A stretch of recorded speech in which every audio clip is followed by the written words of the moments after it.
दोस्तों स्वागत है आपका मेरे YouTube चैनल एक्सपर्ट सी सचिन पर। और कैपिटल गेन टैक्स सीरीज बनाने जा रहा हूं मैं। 2024 बजट के बाद लोगों में बहुत कंफ्यूजन है। आपके दिमाग में कोई भी क्वेश्चन होगा, आज मेरी 12 मिनट की वीडियो से आपके सारे डाउट दूर हो जाएंगे। ये टॉपिक सारे मैंने कवर कर रहे हैं। तीन ऑप्शन आ गए, कौन सा बेस्ट ऑप्शन लें, और कैपिटल गेन टैक्स जीरो कैसे होगा, एग्जाम्पशन किस किस को मिलेगी बजट 24 के बाद। 5 वीडियो बनाई है एग्जाम्पल के साथ, वो आप जरूर देख लीजिएगा। इसके भी 2 पार्ट है। जीरो टैक्स निकाला मैंने, गिफ्ट डीड, अंडर कंस्ट्रक्शन और इनहेरिटेंस 2001 से पहले सब कुछ कवर है इसके अंदर। मेरी 2024 की सीरीज आफ्टर बजट। सेक्शन 54 दोस्तों मैंने लिया है सबसे पहले आज। सेक्शन 54 में भी आपका कैपिटल गेन टैक्स जीरो हो जाता है अगर आप एक रेसिडेंशियल हाउस बेचकर एक रेसिडेंशियल हाउस लेते हैं। क्या कंडीशन है? पहली चीज, मैंने एग्जांपल ले लिया, उर्वशी जी रहती है बॉम्बे में। उन्होंने फाइनेंशियल 3-4 में 53 लाख का घर लिया था, विला, घर था विला, और इन्होंने सेल कर दिया 3.5 करोड़ में। डेट मैंने 2 ले ली है उर्वशी जी की। अगर 22 को बेचती है तो क्या होता है, 23 को बेचेंगी तो क्या होगा। एक बजट से पहले, एक बजट के बाद, ताकि आपका कंसेप्ट क्लियर हो जाए। डाटा मैंने ले लिया है। किस किस पे एप्लीकेबल है, यानी कि सेक्शन 54 के अंदर टैक्स जीरो कौन कौन कर सकता है? इंडिविजुअल्स, चाहे वो नॉन रेसिडेंट हो, एनआरआई हो या रेसिडेंट हो, और एचयूएफ। एचयूएफ तो कभी भी हमेशा रेसिडेंट ही होगा क्योंकि एचयूएफ बनती है इंडिया में। इंडिविजुअल्स मतलब सचिन, निधि, शानू, गीता, पूजा, नवाज, जितने भी नाम होते हैं मेल फीमेल, ये सब इंडिविजुअल्स होते हैं, वो बेनिफिट ले सकते हैं। 54 के अंदर टैक्स जीरो कर सकते हैं। कौन सी प्रॉपर्टी की बात कर रहा हूँ सेक्शन 54 में दोस्तों? Residential house. ये विला हो, कोठी हो, फ्लैट हो, लैंड पे आपने घर बनाया हो, अगर आप उसे बेचते हो 54 में आपको इन्फॉर्मेशन मिलेगा रेसिडेंशियल हाउस होना चाहिए रजिस्ट्री के अंदर। कौन सा टैक्स बचेगा? जब आपका लॉन्ग टर्म कैपिटल गेन होगा, यानी कि शॉर्ट टर्म कैपिटल गेन है तो 54 में नहीं आएगा, लॉन्ग टर्म आएगा। लॉन्ग टर्म काउंट कैसे करेंगे? 24 महीने की डेट देखते हैं परचेज से, यानी कि जब आपने परचेज करी थी उसकी रजिस्ट्री की डेट, और फिर जब आपने बेची है उसमें 2 साल का गैप होना चाहिए। जैसे यहाँ पर उर्वशी जी केस में ऑलमोस्ट 21 साल का पीरियड है, तो हो गया, तो लॉन्ग टर्म 2 साल का है, तो आप बेनिफिट ले लीजिए। अब उर्वशी जी अगर 22 तारीख को बेचती प्रॉपर्टी तो क्या होता? 3.5 करोड़ की बेची है, cost of indexation 1 crore 70 lakh आया उर्वशी जी के हाथ में, क्योंकि 22 साल तक तो कॉस्ट ऑफ इंडेक्सेशन मिलेगा। कैसे निकाला मैंने? ये 53 लाख है, 53 लाख को डिवाइड कर दिया मैंने 113 से और इंटू कर दिया 363 से। इस बेस पे आपका कैपिटल गेन टैक्स निकल कर आ गया 1 करोड़ 70 लाख रुपए कॉस्ट ऑफ इंडेक्सेशन। अब इसके अंदर इन्वेस्टमेंट कितनी करनी है उर्वशी जी को? 1 करोड़ 80 लाख की। क्यों? 3.5 करोड़ की मेरी सेल वैल्यू थी और 1 करोड़ 70 लाख रुपए मैंने माइनस करा। 1 करोड़ 80 लाख का लॉन्ग टर्म कैपिटल गेन आया उर्वशी जी के हाथ में, जिनको इन्वेस्टमेंट करना है। 22 साल तक पुराना प्रोविजन लगेगा। अगर वो इन्वेस्टमेंट करना चाहती हैं तो एक 80 कर दें, वरना 20% का टैक्स बनेगा। 35,94,000 रुपए का टैक्स बनेगा। पे कर दे, काम खत्म। अगर यही उर्वशी जी सेल करती हैं 22/7/24 के बाद, यानी कि बजट या बजट दिन वाले बाद, जब रेट हो गए 12.5%, तो क्या होगा? 53 लाख रुपए कॉस्ट माइनस होगी 3.5 करोड़ में से, सिर्फ इंडेक्सेशन तो मिलेगा नहीं। 2 करोड़ 97 लाख रुपए का long term capital gain Urvashi ji के हाथ में आ गया। अब इसमें होगा क्या? 37,12,000 रुपए का टैक्स पे करेंगी उर्वशी जी। अब यहाँ पे सरकार ने आपको फैसिलिटी दे दी उर्वशी जी को कि जी आपका पुराने में बन रहा था 35,94, अब बन रहा है 37,12, तो उर्वशी जी काम करो, आप ये टैक्स पे कर दो। टैक्स पे करने का ऑप्शन दिया है जो अमेंडमेंट आई है। लेकिन अगर इन्वेस्टमेंट करनी है उर्वशी जी को और उन्होंने 22 के बाद बेची है तो इन्वेस्टमेंट करेंगी 2 करोड़ 97 लाख रुपए का। यही मेरा ऑब्जेक्शन था कि यहाँ पे 1 करोड़ 80 इन्वेस्टमेंट करना है और 2 घर ले सकती थी, क्योंकि लॉन्ग टर्म कैपिटल गेन अगर 2 करोड़ तक का है तो आप 2 घर ले सकते हो एक बार में ही। लाइफ में 1 टाइम मिलता है, लेकिन मिलता तो है। यहाँ पे उनको 1 घर लेना पड़ेगा, वो भी कितने का? 2 करोड़ 97 लाख रुपए का। तो ये थोड़ा सा ऑब्जेक्शन है मुझे इस चीज के ऊपर, लेकिन टैक्स के अंदर बेनिफिट मिल जाएगा। हाँ, एनआरआई 54 में एग्जम्पशन तो ले सकते हैं, लेकिन एनआरआई को वो ऑप्शन नहीं दिया कि आपका अगर 35 लाख का टैक्स यहाँ 37 बन रहा था तो आप 35-94 पे कर दीजिए। एनआरआई इस केस में अगर टैक्स पे करेगा तो अगर एनआरआई है तो एनआरआई को 37,12,000 रुपए का ही टैक्स पे करना पड़ेगा, उसके पास वाला ऑप्शन नहीं है।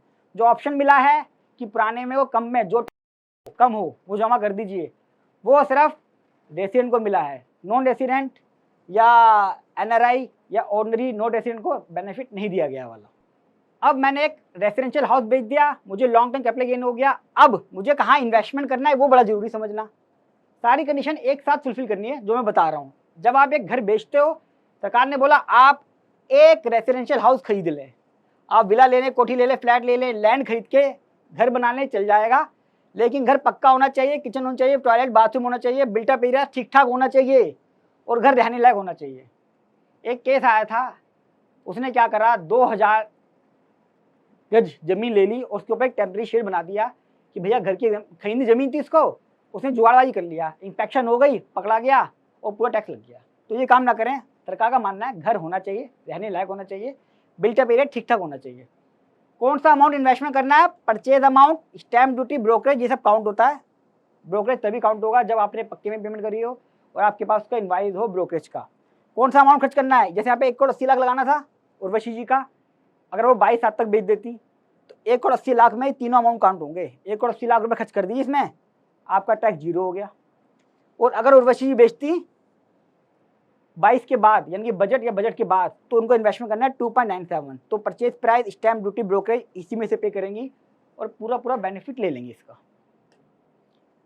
एक कंडीशन ये हो गई। अब मैंने बता दिया कि परचेज क्या करना है, रेसिडेंशियल हाउस, लेकिन कब करना है, टाइम लिमिट क्या है, वो बहुत जरूरी है। अगर आप रेडी टू मूव घर खरीद रहे हो दोस्तों, तो आप परचेज कर सकते हो 1 साल पहले या 2 साल बाद। कंडीशन है परचेज की, रेडी टू मूव घर में 1 साल पहले ले लो। कब से, सेल की डेट से। जैसे यार सेल की डेट मेरी 23/7/24 थी। अब इस केस में आप 1 साल पहले खरीद सकते हो 2023 में। अब आप कहोगे हम खरीदेंगे कैसे, जब बेचा मैंने बाद में है तो पहले कैसे खरीद लूंगा।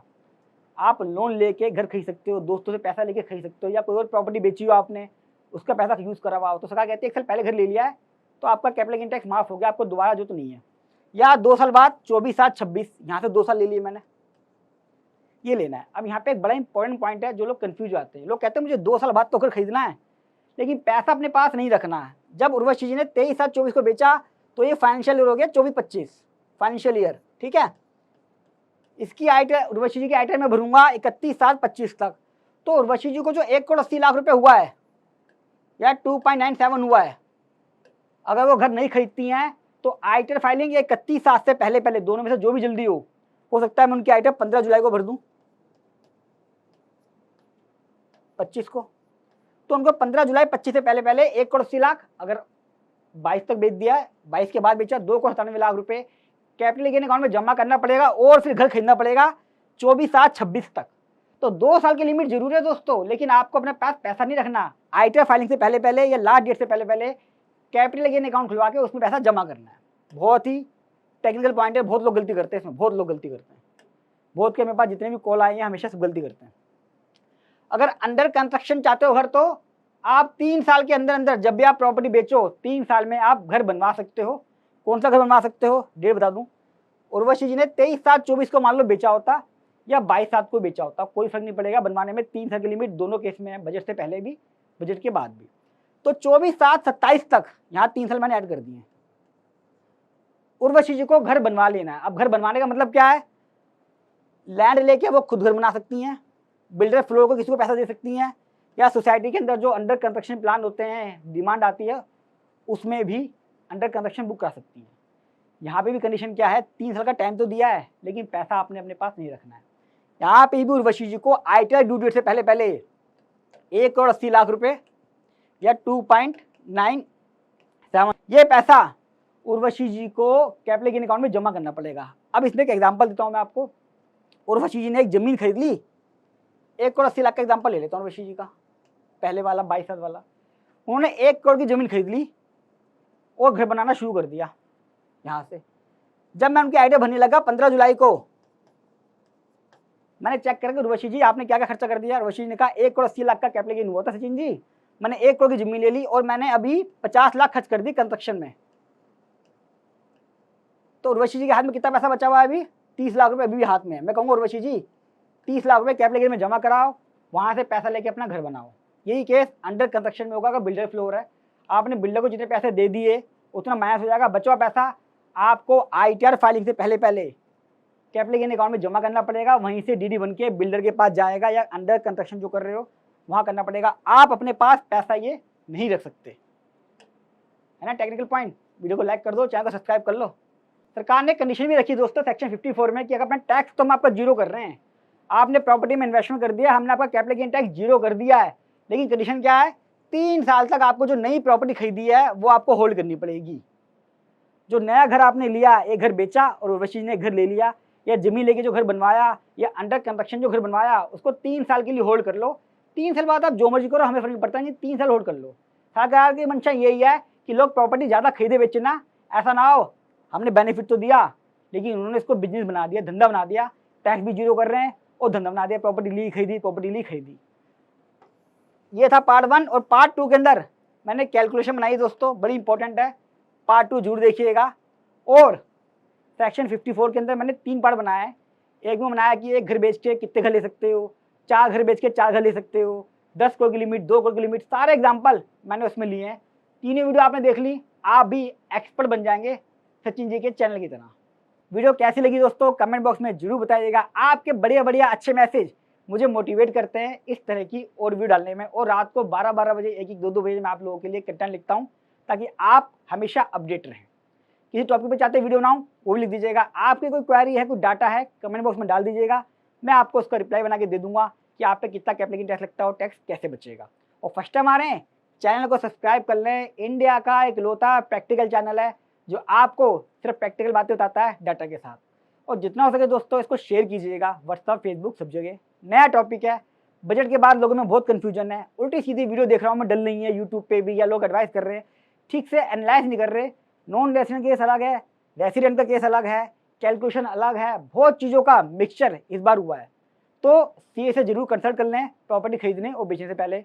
जल्द मिलूंगा बाकी वीडियो लेके capital gain series 2024 after budget. तब तक मेरे साथ जुड़े रहिए। धन्यवाद।